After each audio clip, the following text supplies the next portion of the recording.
Sepanjang sejarah, setiap kali kesesatan manusia bertambah, Allah Subhanahu wa Ta'ala akan memilih dari setiap kaum seorang nabi untuk memberi petunjuk, yang menyeru kaumnya untuk menyembah Allah Subhanahu wa Ta'ala semata dan mengeluarkan mereka dari kegelapan menuju cahaya. Allah Subhanahu wa Ta'ala mengangkat rasul-rasul dengan ilmu dan kebijaksanaannya. Apabila datang sesuatu ayat kepada mereka, mereka berkata, "Kami tidak akan beriman sehingga diberikan kepada kami yang serupa dengan apa yang telah diberikan kepada utusan-utusan Allah. Allah lebih mengetahui di mana Dia menempatkan tugas kerasulan." Quran Surat Al-An'am ayat 124. Kami tidak mengutus sebelum kamu, melainkan orang laki-laki yang kami berikan wahyu kepadanya di antara penduduk negeri. Quran Surat Yusuf ayat 109. Tidak diragukan bahwa mereka yang dipilih telah dipersiapkan Allah untuk mengemban tugas yang sesuai kepada mereka. Sudah barang tentu mereka memiliki keistimewaan dan sifat-sifat khusus yang jarang dimiliki manusia lainnya. Sifat yang pertama adalah sabar.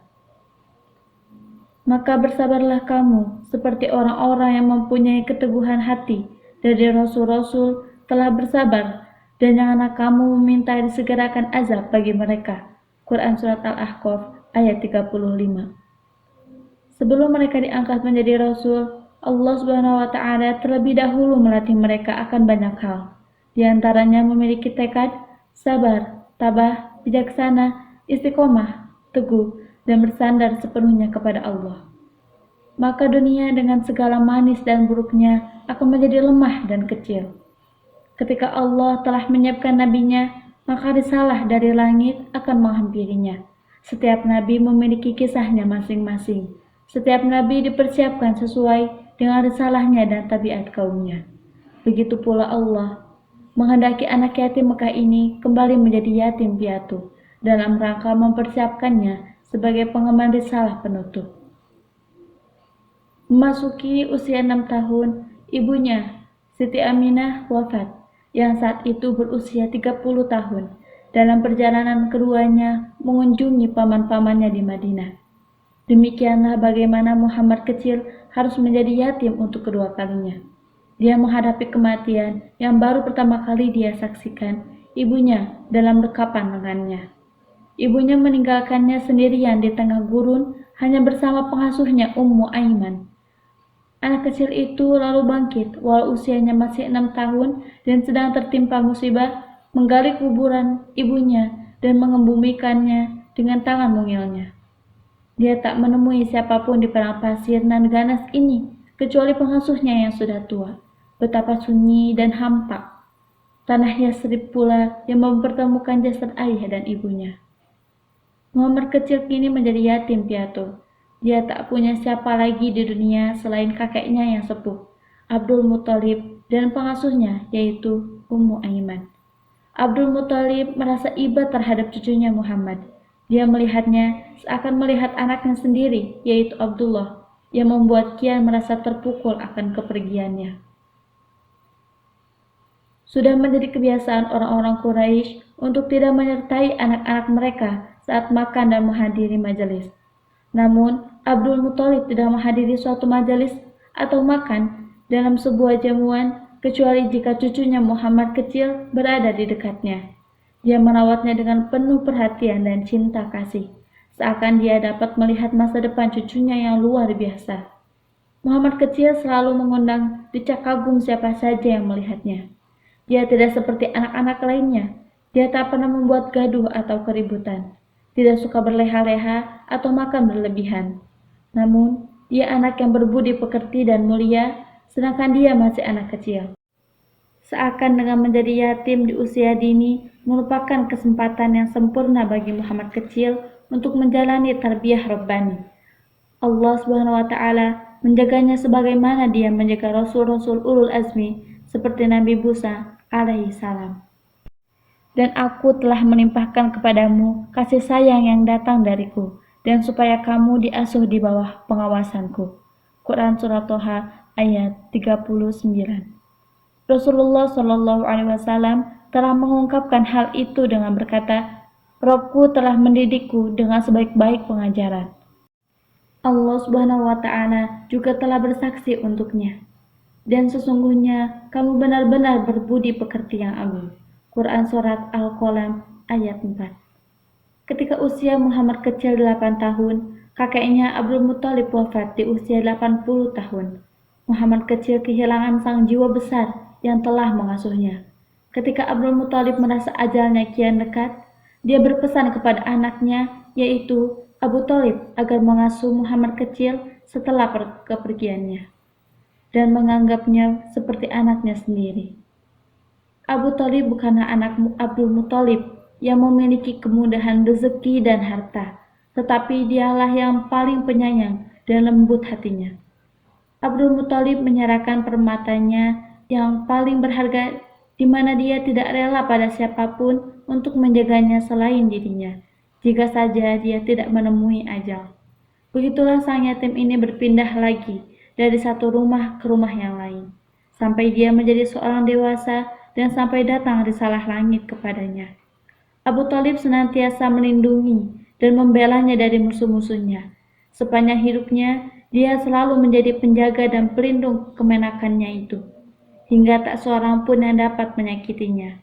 Abu Thalib sebagaimana juga ayahnya Abdul Muthalib sangat menyayangi Muhammad kecil.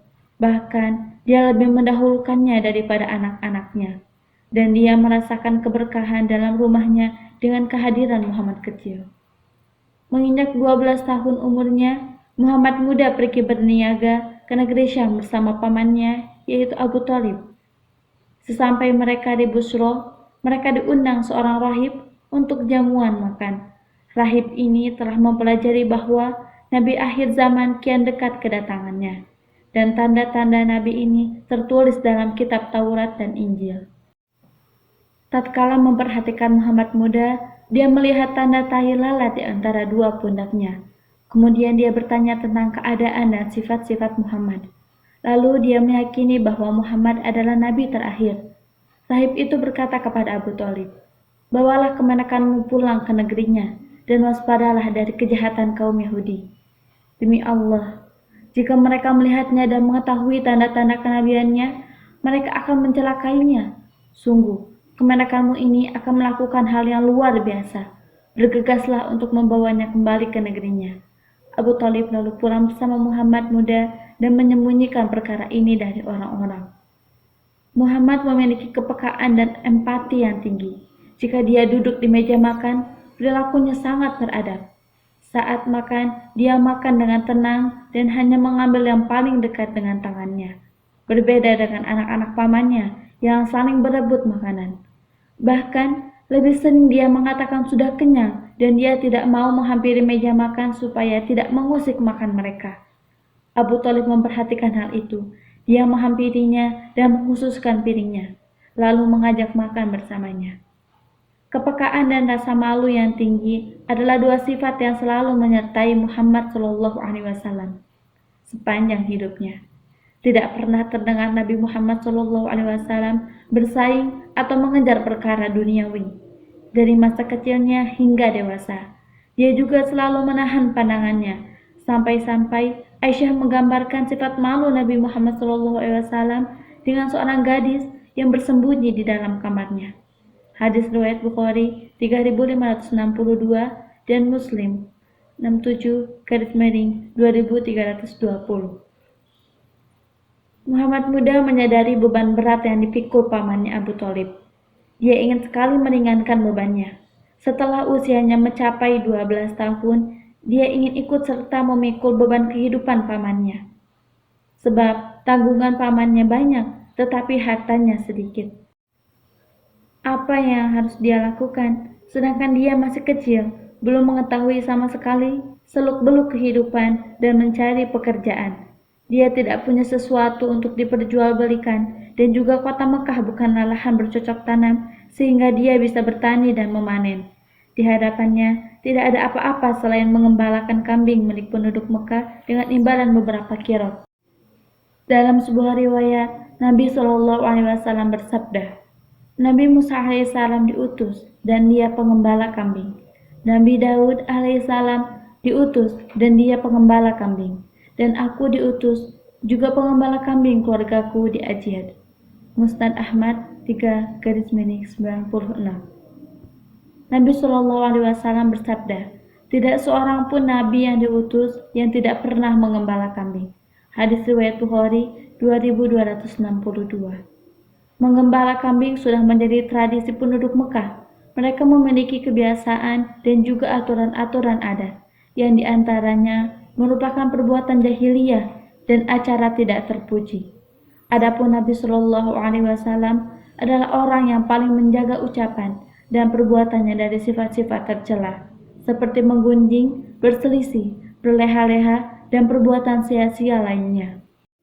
Ali bin Abi Thalib pernah bercerita, aku mendengar Rasulullah Shallallahu Alaihi Wasallam berkata, aku tidak pernah memiliki keinginan sedikit pun seperti keinginan orang jahiliyah terhadap para wanita, kecuali 2 malam, yang mana pada keduanya Allah Azza wa Jalla menjagaku.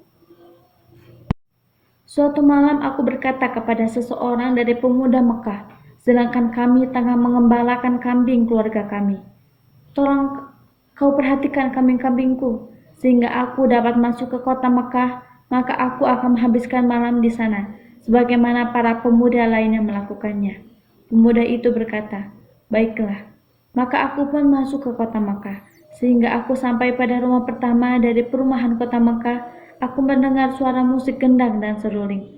Aku berkata, apa ini? Mereka berkata, Fulan dan Fulanah menikah.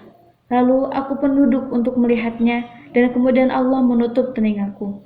Maka demi Allah, tidak ada yang membangunkanku kecuali panasnya sinar matahari.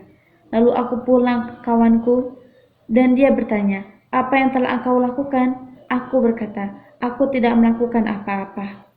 Kemudian aku ceritakan apa yang terjadi pada diriku. Kemudian, pada malam lain, aku berkata kepadanya, tolong perhatikanlah kambing-kambingku. Aku akan menghabiskan malam di dalam kota Mekah. Maka dia pun melakukannya. Kemudian aku pun masuk, dan ketika aku tiba di dalam kota Mekah, aku mendengar seperti yang aku dengar pada malam sebelumnya. Lalu aku bertanya, dan dikatakan bahwa si Fulan dan Fulanah menikah. Lalu aku pun duduk dan melihatnya. Kemudian Allah menutup telingaku. Demi Allah, tidak ada yang membangunkanku kecuali sentuhan sinar matahari. Kemudian aku kembali ke kawanku dan dia bertanya, apa yang kau lakukan? Aku berkata, tidak ada. Kemudian aku kabarkan apa yang terjadi kepadaku. Maka demi Allah, aku tidak memiliki keinginan atau kembali setelah 2 kejadian itu kepada hal yang sama semacam itu, sampai Allah Azza wa Jalla memuliakanku dengan kenabiannya. Begitulah masa muda Muhammad Shallallahu Alaihi Wasallam yang jauh dari kebiasaan orang-orang Mekah yang gemar berbuat lalai dan hura-hura. Allah Subhanahu wa Ta'ala menjaganya dari sifat-sifat tercela. Beliau tidak pernah meminum khamr, bermain judi, atau hal buruk lainnya. Allah Subhanahu wa Ta'ala memeliharanya dengan kesempurnaan akhlak dan ketinggian budi pekerti di setiap jenjang kehidupannya. Karakternya adalah tekun, rendah hati, berwibawa, dan sederhana. Ciri khasnya selalu tersenyum, berlapang dada, berbudi bahasa, dan memiliki rasa malu yang tinggi. Beliau juga dikenal sangat zuhud terhadap dunia dan segala kesenangannya. Beliau merasa nikmat dengan sulitnya kondisi dan kerasnya hidup. Beliau merasa tenang dan tentram saat jauh dari kesenangan materi dan perselisihan dunia. Beliau telah mengenal makna kesedihan di hatinya sejak masih kecil, saat berturut-turut menjadi yatim ditinggal orang-orang yang disayanginya. Beliau telah menghadapi segala hantaman dan pukulan batin. Lantas, dalam hidup ini apakah yang dapat membuat hatinya senang? Muhammad tidak mendapati kenikmatan dalam hidup kecuali dengan ketenangan jiwa. Hati dengan akalnya tidak merasa lapang kecuali digunakan untuk merenungi alam yang luas ini. Dari sanalah beliau mendapatkan hakikat dan bekal bahwa semua yang ada di hadapannya dan apa yang diperebutkan manusia dari kesenangan dunia adalah kecil tak bermakna.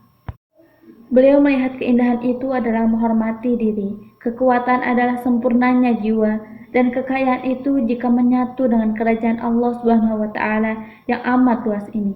Seakan saat pengembala kambing Beliau memiliki waktu yang luas untuk merenung dan berpikir akan luasnya alam semesta ini dengan segala keseimbangan dan sistemnya. Beliau hanya mengembala sekumpulan kambing. Lantas, siapakah yang mengatur semesta dengan segala isinya ini? Demikian tinggi kepribadian dan pikirannya akan ciptaan Allah Subhanahu wa taala yang membuatnya tak lagi selalu memikirkan dunia. Begitulah sang yatim ini mempelajari kebijaksanaan dengan merenungkan fenomena-fenomena alam, keadaan dunia, dan tingkah laku manusia. Sungguh, Tuhan yang menciptakan dunia ini telah mengatur segala sesuatu dengan seimbang dan sesuai tatanan. Dia meletakkan ruh yang baik bagi manusia, supaya mereka terangkat pada derajat yang tinggi, dan meletakkan godaan nafsu pada manusia yang menurunkan kedudukan mereka seperti kotoran tanah. Sang yatim tahu bahwa ada zat yang senantiasa menjaga dan melindunginya.